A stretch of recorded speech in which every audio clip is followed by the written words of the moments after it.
Reserves का मतलब क्या होता है, जो हमने पैसा साइड पे रखा है।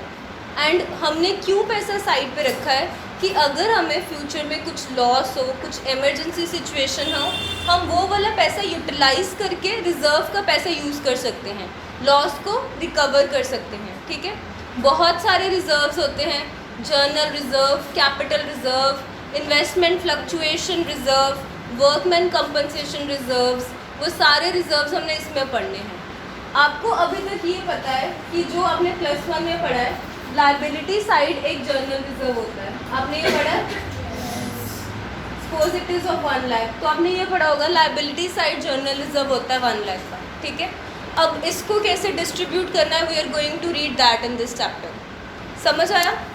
ओके। उसके बाद प्रॉफिट्स का मतलब आपका सबको पता है, meaning of profit is clear to everyone. ठीक है, profit and loss can be on this side and they can be on this side also.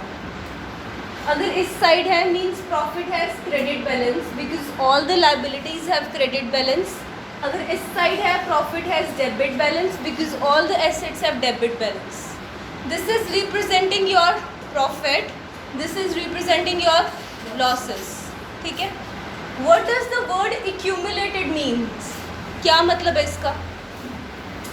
Accumulated profit का क्या मतलब है? प्रॉफिट का तो हमें पता है, यस, टोटल प्रॉफिट, पिछले साल का 2-3 ईयर्स का प्रॉफिट इज एक्यूमुलेटेड प्रॉफिट।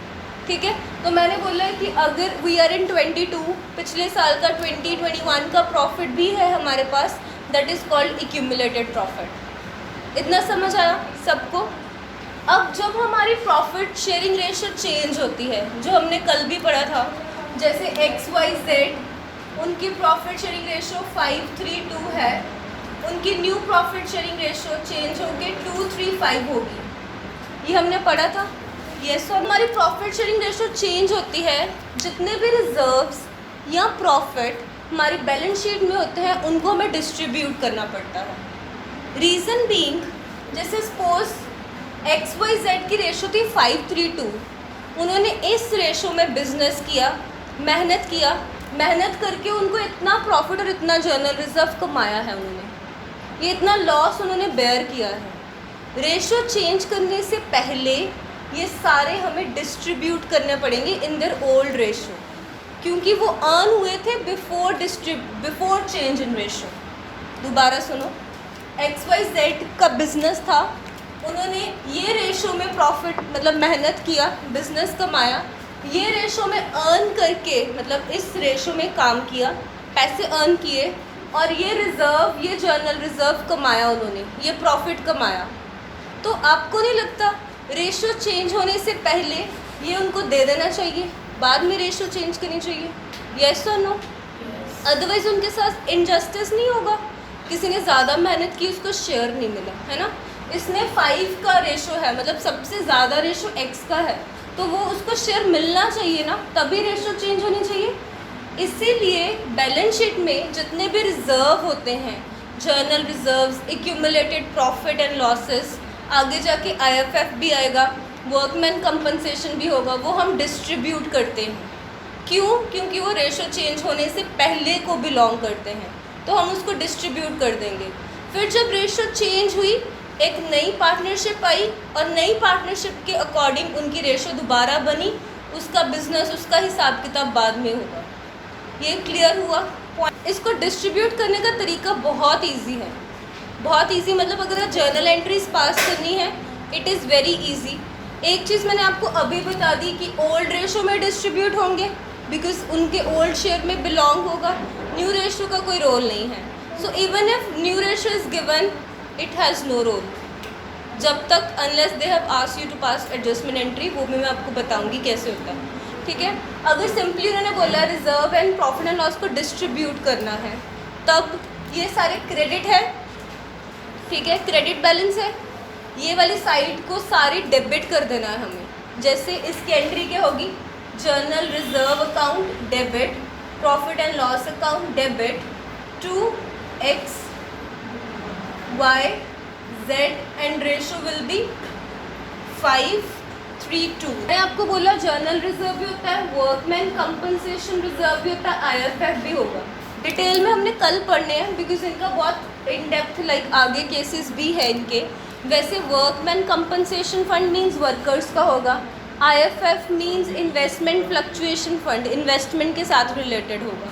सो जितनी भी आइटम्स इस साइड अपीयर कर रही हैं ये सारे has these all have credit balance.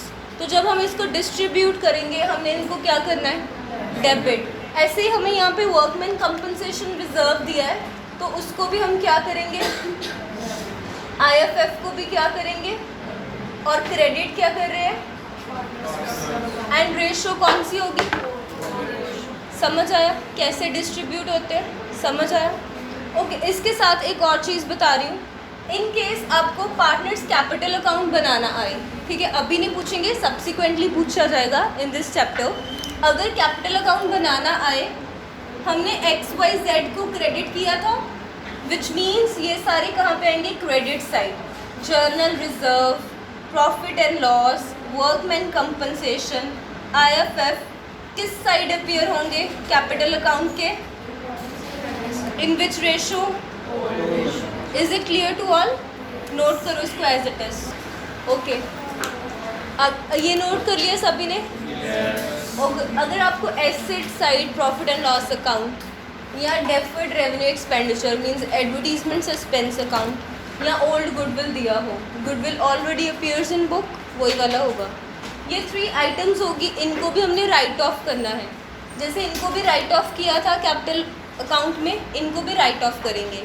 These all have debit balance, assets का डेबिट बैलेंस होता है, तो जब राइट ऑफ करेंगे क्या बन जाएगा, तो एंट्री आनी चाहिए XYZ to profit and loss, to deferred revenue expenditure, to old goodwill, and what should be the ratio, old और न्यू, ओल्ड रेशो में होगा ये, ठीक है। सबको समझ आया?